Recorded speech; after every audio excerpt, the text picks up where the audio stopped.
¿Qué tal, amigos? Bueno, buenos días desde el condado de Ilan, aquí en la costa nordeste de Taiwán, frente al Pacífico. Pues aquí me tenéis recién levantado de la cama con estos pelos antes de irme a Taipei para un evento. Y antes de eso, pues he decidido hacer este vídeo para hablaros de este libro que he leído últimamente, que se titula La idea rusa entre el anticristo y la iglesia, una antología introductoria.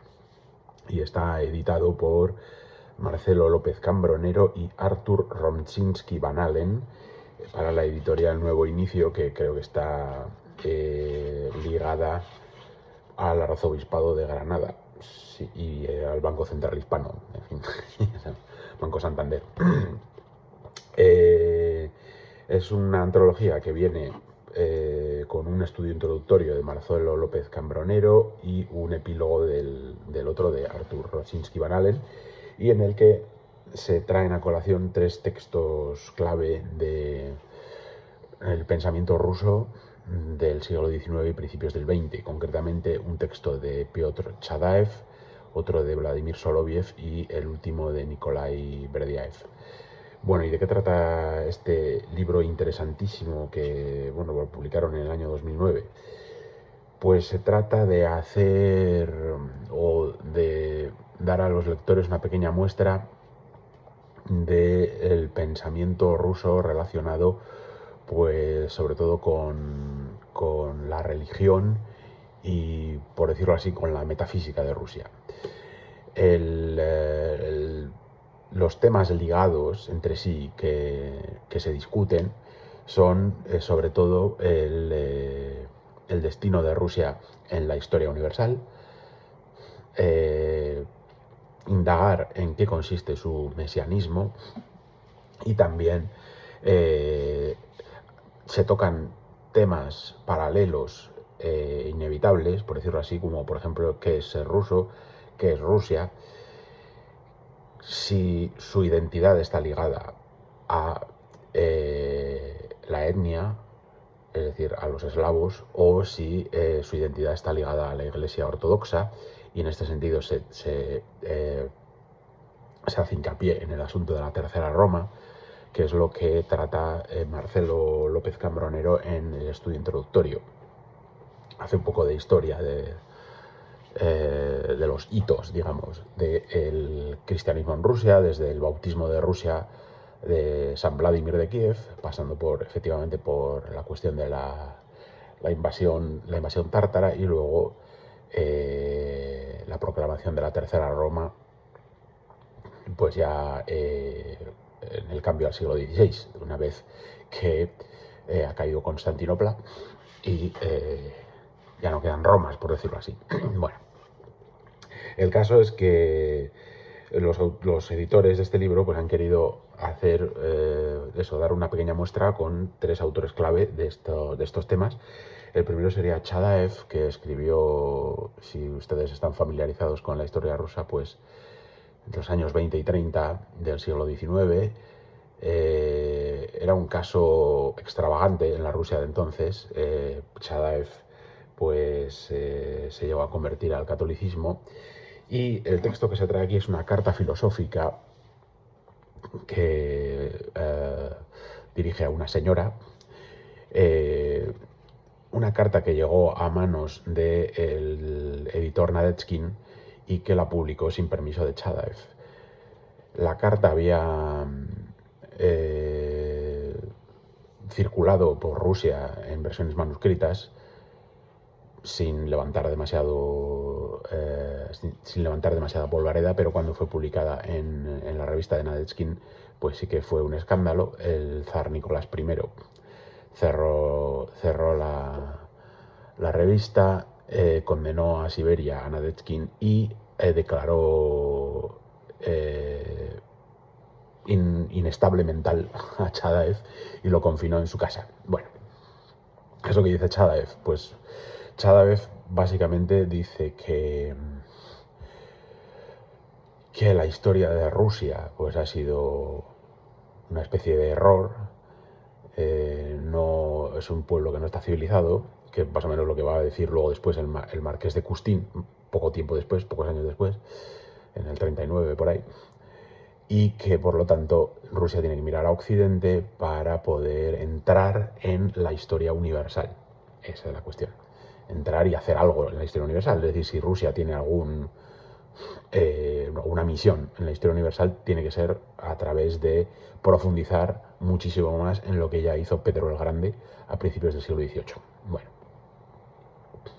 llega a decir Chadaev que incluso Japón tiene una civilización más avanzada que Rusia, ¿no? Bueno, como nota curiosa. El siguiente en la lista es Vladimir Soloviev, que es seguramente, pues, yo creo que uno de los filósofos rusos más famosos de la historia de la filosofía, pensador cristiano, y en el texto que eligen los editores es el de la idea rusa, que es el que da título a este libro, la Ruskaya Ideia, ¿no? Que es una conferencia que dio en francés en París en el año 1888 y en la que también se hace una proposición bastante polémica, en el sentido de que todo lo que preocupa a Soloviev es la unión de las iglesias. Concretamente, hace omisión total de las iglesias protestantes. Lo que a él le interesa es la unión del catolicismo y la ortodoxia. Y señala que la religión ortodoxa ha sido traicionada, ha traicionado al cristianismo porque se ha copiado el cesaropapismo de los bizantinos, ¿no? del imperio romano de Oriente. Hay que recordar que Pedro el Grande, a principios del siglo XVIII, se hace prácticamente director de la Iglesia rusa, de la Iglesia Ortodoxa rusa, poniendo a una especie de ministro de asuntos religiosos al frente de esto, ¿no? Y obviamente bajo su mando. Bueno, entonces Soloviev dice que esto ha sido un error porque digamos que ha encorsetado el papel universal de la Iglesia en el Estado ruso. Entonces él cree que lo ideal es el papismo, no el cesaropapismo, es decir, la Iglesia de Roma, que está por encima de los estados. Y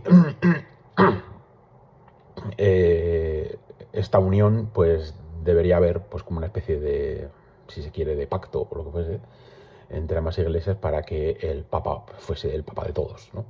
Y tal. Y entonces esa sería la manera de entrar Rusia en la historia universal. ¿Cómo?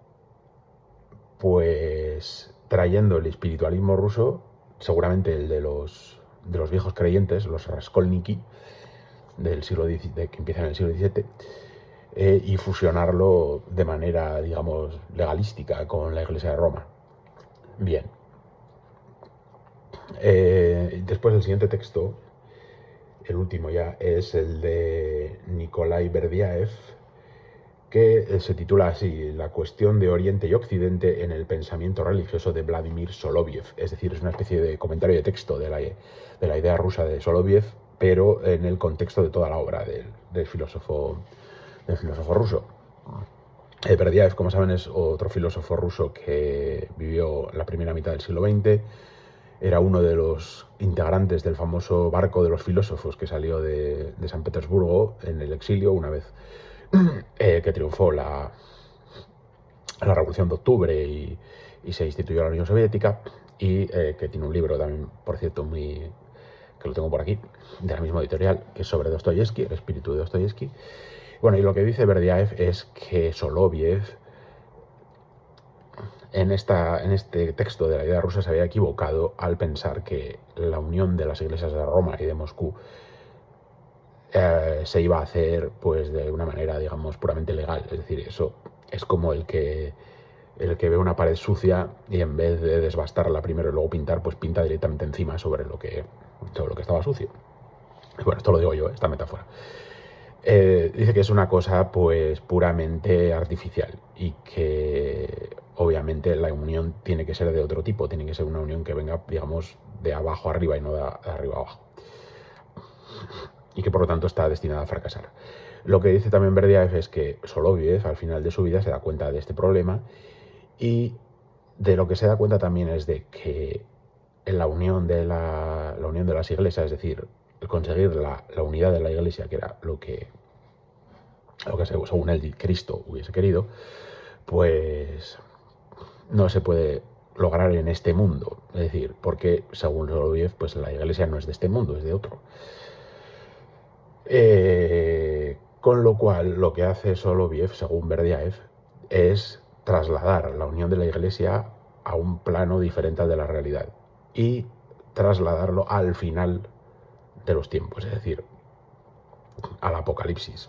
Por eso, en la última obra de Soloviev, ¿no? Los tres diálogos y el relato sobre el anticristo, algo así, trata efectivamente sobre el anticristo, sobre la llegada del anticristo y el apocalipsis. Y entonces que hay, es en el apocalipsis, es decir, en un plano diferente, un plano, digamos, espiritual en el que se pueden unir las iglesias. Pero esto tiene consecuencias para el presente, como es la destrucción de Europa y de Rusia. Y dice Berdyaev, curiosamente, que un primer signo de esta destrucción de Rusia por los pecados, ¿no?, cometidos contra la unidad de la iglesia, etcétera, bueno, todo este rollo, es la derrota en la guerra ruso-japonesa. Es decir, que el agente de anticristo vendrían a ser así como los tártaros, ¿no? Bien, y uno de esos tártaros son los tártaros más alejados, que son los japoneses. Bueno, realmente curiosísimo. A cuenta de esto, pues al final el epílogo de Arthur Rodzinski Van Allen pues viene un poco a hacer resumen de toda esta temática y de estos textos, y a señalar cómo pues este mesianismo ruso que pone, digamos, su entrada en la historia universal, no en el presente, sino en una especie de futuro muy ligado a cuestiones del apocalipsis, pues se puede ver en la historia de Rusia incluso cuando Rusia oficialmente ha dejado de ser cristiana, es decir, durante la Unión Soviética. O que el marxismo ruso, tal y como lo formulan pues Lenin, Zinoviev, etcétera, y todos los pensadores marxistas rusos, pues está influenciadísimo, digamos, por este pensamiento mesianista cristiano ortodoxo ruso. Y de alguna manera en estos pensadores rusos marxistas, pues late, aunque quizás no lo quieran ver, Soloviev, pero seguramente a través de Tolstoy, ¿no? Tolstoy, como saben ustedes, pues fue proclamado una especie de profeta de la revolución por los bolcheviques. Bueno, y Tolstoy y Soloviev tuvieron bastante relación, no siempre armónica, pero bueno. Soloviev de alguna manera influenció bastante a Tolstoy. Por lo tanto, el mesianismo que vemos en el bolchevismo ruso, en esta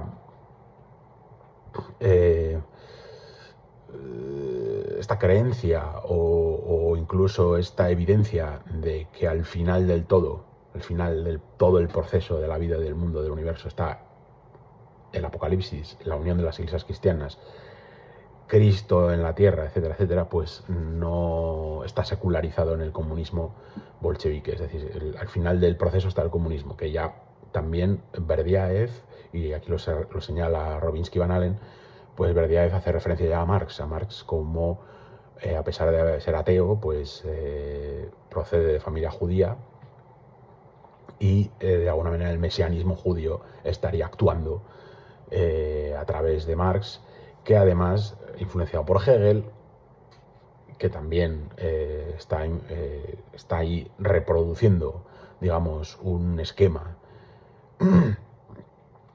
también cristiano, obviamente, la filosofía de Hegel, pues explicaría ese mesianismo, digamos, que está en la propia doctrina marxista, y que pasa sin ningún problema, obviamente, pues al bolchevismo, al marxismo ruso, por estas dos vías, ¿no? Bueno, con lo cual, este es un librito que si uno no está muy acostumbrado a leer o no le interesa leer cosas de filosofía o de cuestiones de religión, pues le puede parecer un rollo. Pero sobre todo, si os gusta la literatura rusa, este libro es muy, muy interesante. Y ya no solo me refiero a la literatura rusa clásica del 19, donde todos estos temas se están discutiendo, ¿no?, constantemente. Dostoyevsky, Turgenev, Tolstoy, en fin, toda esta gente, pero también en la literatura rusa que viene después. Con lo cual, pues bueno, os recomiendo el librito, que tiene 300 páginas y además está muy bien editado, con mucho gusto. Así que nada, esto es todo lo que os quería contar hoy y que tengáis un buen fin de semana. Adiós.